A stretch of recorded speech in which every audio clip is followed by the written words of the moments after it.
रख हौसला है बोर्ड से लड़ने वाले मुसाफिर, क्या पता मंजिल ने भी तेरे हौसले का ही बहाना बना लिया हो। जय हिंद दोस्तों, मेरा नाम है सरजीत यादव और आप देख रहे हैं सफल गुरुजी यूट्यूब चैनल।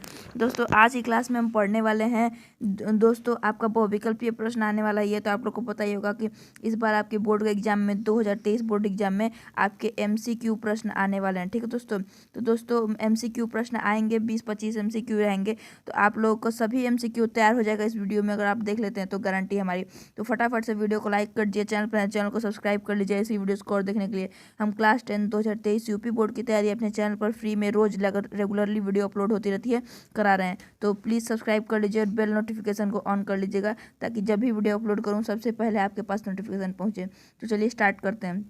तो दोस्तों आज आपका एकदम 70 नंबर क्लियर हो जाने वाला है। देखिए तो यहाँ पे पहला प्रश्न है आपका कि ब्रज भाषा गद्य के दो प्रमुख लेखक तथा उनकी एक एक रचना का नाम लिखिए। ठीक है दोस्तों, तो ब्रज भाषा गद्य के दो प्रमुख लेखक पहले हैं गोस्वामी विट्ठलनाथ और उनकी रचना है श्रृंगार रस मंडन। ठीक है दोस्तों, और दूसरे हैं गोकुलनाथ और उनकी रचना है 84 वैष्णवन की वार्ता और 252 वैष्णवन की वार्ता। ठीक है दोस्तों, तो इस क्वेश्चन को फटाफट से आप लोग स्क्रीनशॉट ले लीजिए या फिर कहीं पे नोट कर लीजिए। ठीक है दोस्तों, आप लोग को स्क्रीनशॉट ले लेना है या फिर कहीं पे नोट कर लेना है ताकि बाद में आप लोग रिवीजन कर सके। ठीक है दोस्तों, तो मैं तो ज़्यादा बेटर समझता हूँ कि आप लोग नोट कर लें।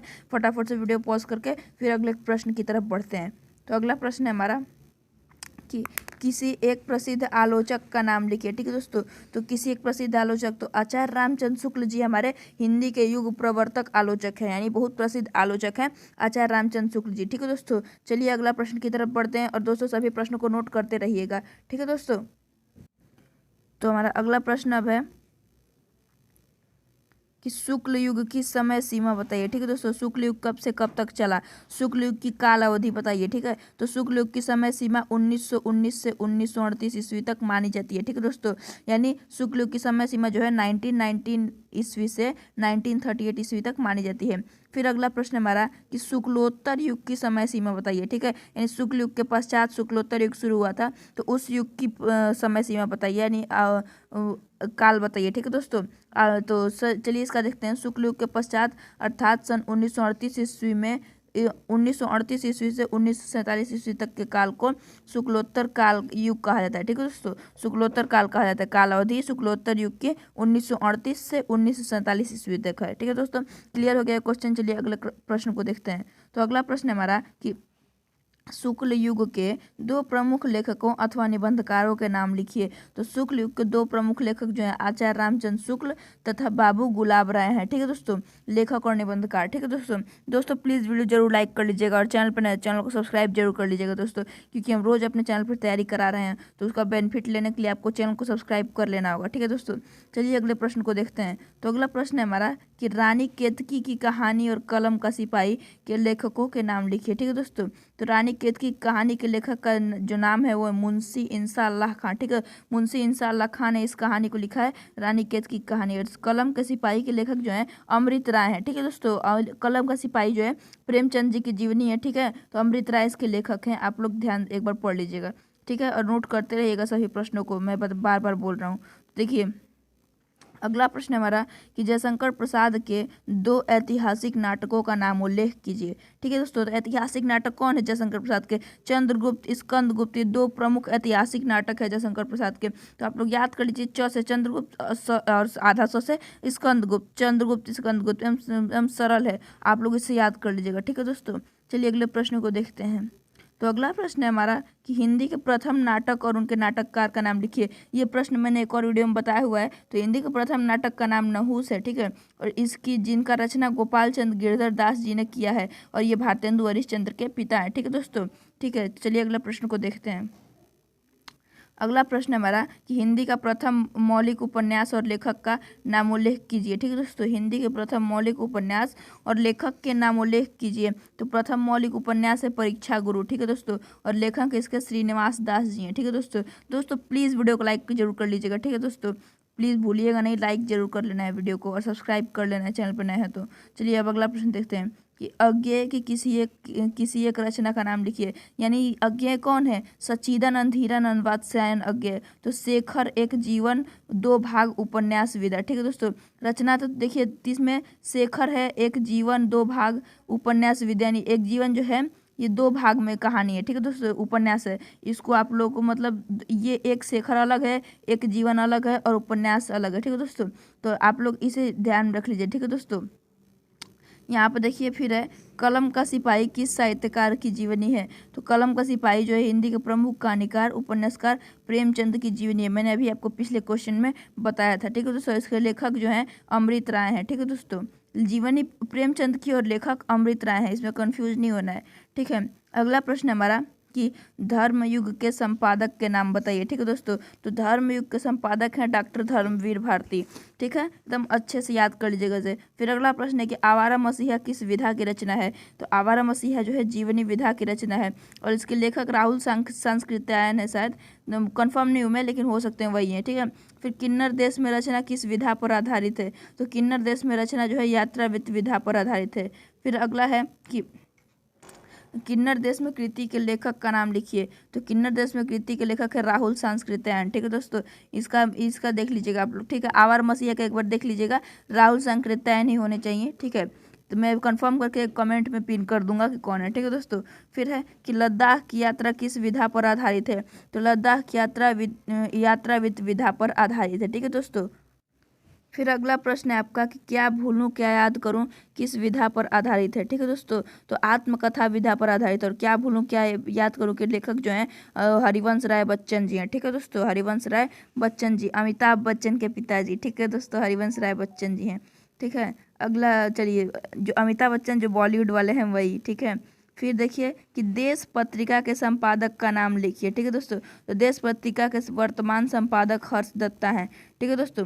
प्रायश्चित के लेखक का नाम उल्लेख कीजिए। तो प्रायश्चित के लेखक हैं भगवती चरण वर्मा, भगवती शरण नहीं भगवती चरण, ठीक है। इसको एक बार ध्यान में जरूर रखिएगा आप लोग, चौ की जगह कई लोग सौ लिख देते हैं, भगवती शरण तो दूसरे हो जाएंगे, ठीक है दोस्तों।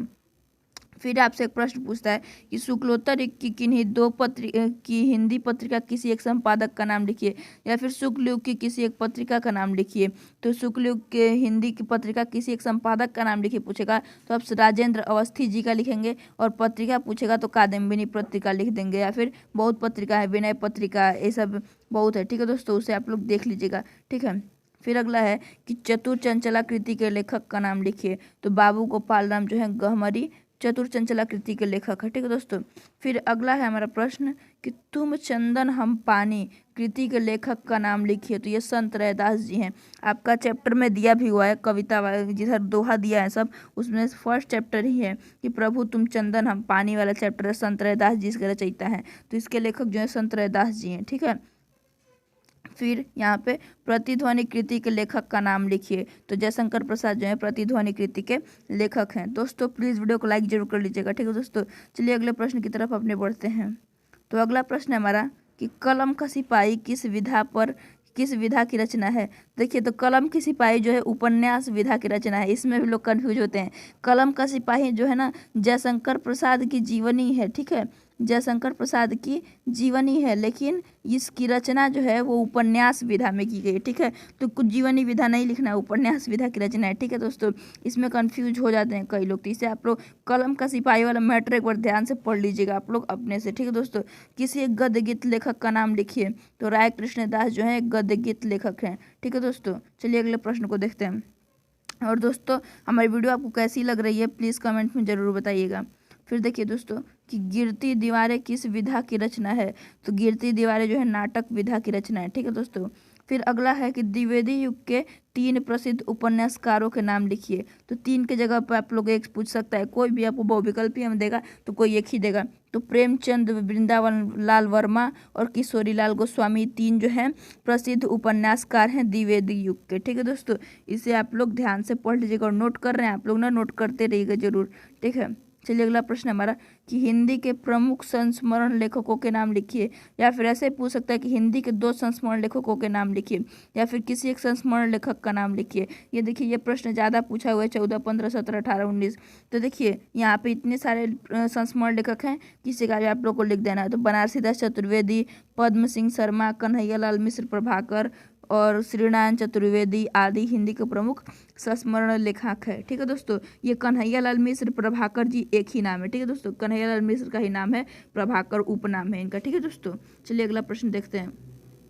तो अगला प्रश्न हमारा कि किसी एक एकांकी लेखक का नाम लिखिए। तो या फिर डॉक्टर राम कुमार वर्मा के एक प्रसिद्ध एकांकी का नाम लिखिए, या फिर दीपदान एकांकी के लेखक का नाम लिखिए। तो देखिए दोस्तों, किसी एक प्रसिद्ध एकांकी के लेखक का नाम तो डॉक्टर राम कुमार वर्मा जी हो जाएंगे। और डॉक्टर राम कुमार वर्मा के प्रसिद्ध एकांकी जो है वो दीपदान है, आपके बुक में दिया हुआ है 10th के। और दीपदान एकांकी के लेखक का नाम जो है वो डॉक्टर राम कुमार वर्मा ही है। तो इसका आंसर डॉक्टर राम कुमार वर्मा और दीपदान ही हो जाएगा। ठीक है दोस्तों, प्रसिद्ध एकांकी पूछेगा तो डॉक्टर राम कुमार वर्मा की, तो आप लोग दीपदान लिख दीजिएगा। और जब पूछेगा कि दीपदान के लेखक का नाम बताइए तो आप लोग डॉक्टर राम कुमार वर्मा लिख दीजिएगा। ठीक है, चलिए अगले प्रश्न की तरफ बढ़ते हैं। अगला प्रश्न हमारा कि पथ के साथी, देखिए यहाँ पे पथ के साथी किस विधा की रचना है। ठीक है दोस्तों, तो पथ के साथी संस्मरण और रेखा चित्र विधा की रचना है। ठीक है दोस्तों, यात्रा के पन्ने किस विधा पर आधारित रचना है। तो यात्रा के पन्ने राहुल संस्कृत्यायन और रचित हिंदी साहित्य की यात्रा वृत्त विद्या पर आधारित है। ठीक है दोस्तों, यात्रा के पन्ने तो यात्रा वृत्त विद्या पर, आप लोग इसे ध्यान रखिएगा। ठीक है दोस्तों, फिर अगला प्रश्न है हमारा कि सर्वसिद्धि पत्रिका किस युग में प्रकाशित हुई। तो द्विवेदी युग में प्रकाशित हुई थी। फिर अगला प्रश्न है कि शिक्षा और संस्कृति कृति के रचयिता का नाम लिखिए। तो डॉक्टर राजेंद्र प्रसाद इसका राइट आंसर हो जाएगा। आप लोग एक बार देख लीजिएगा। ठीक है दोस्तों, डॉक्टर राजेंद्र प्रसाद हैं। ठीक है, इसे नोट जरूर करते रहेगा। कलकत्ता से पीकिंग के रचयिता कौन है। तो भगवत चरण उपाध्याय जी हैं, कलकत्ता से पीकिंग के रचयिता। ठीक है दोस्तों, तो इसे आप लोग एक बार नोट कर लीजिए अच्छे से, और प्लीज़ लाइक जरूर कर लीजिएगा, और चैनल को सब्सक्राइब भी जरूर कर लीजिएगा वीडियो को। ठीक है दोस्तों, चलिए अगला प्रश्न हमारा कि विचार विधि के लेखक कौन है। विचार विधि, ठीक है दोस्तों, तो रामचंद्र शुक्ल जी हैं। भेंटवार्ता विधा के किसी एक लेखक का नाम लिखिए। तो गिरिराज शरण अग्रवाल जी हैं, भेंटवार्ता विधा के लेखक हैं। ठीक है दोस्तों, फिर अगला है कि किसी एक महिला कहानीकार का नाम लिखिए। तो महादेवी वर्मा से अच्छा उदाहरण आपको कोई मिल ही नहीं सकता है। ठीक है दोस्तों, फिर अगला प्रश्न है कि रेशमी टाई किस विधा पर आधारित है। तो रेशमी टाई जो है एकांकी विधा पर आधारित रचना है। ठीक है दोस्तों, इसे याद कर लीजिएगा आप लोग सभी को। फिर भूले बिसरे चित्र के रचनाकार का नाम लिखिए। तो भगवती चरण वर्मा, फिर से याद दिला रहा हूँ, शरण नहीं चरण। ठीक है दोस्तों, सब मत लिखिएगा। फिर अगला प्रश्न हमारा कि जहाज के पंछी के लेखक का नाम लिखिए। तो इला चंद्र जोशी जी जो है जहाज के पंछी के लेखक हैं। तो दोस्तों, कुछ ये था आपका आज का वीडियो के सभी प्रश्न, जिन्हें आप तैयार कर लेते हैं तो मेरी गारंटी है कि आप पक्का सभी बहुविकल्पीय प्रश्नों को सॉल्व कर पाएंगे और 50-60 नंबर एकदम आसानी से क्लियर कर लेंगे। ठीक है दोस्तों, इस वीडियो को देखने के बाद तो प्लीज़ वीडियो को लाइक जरूर कर दीजिएगा अगर पसंद आएगी तो, और चैनल को सब्सक्राइब किए बिना मत जाइएगा। चलिए दोस्तों, मिलते हैं नेक्स्ट वीडियो में, तब तक के लिए जय हिंद, जय भारत, और प्लीज़ सब्सक्राइब जरूर कर लीजिएगा।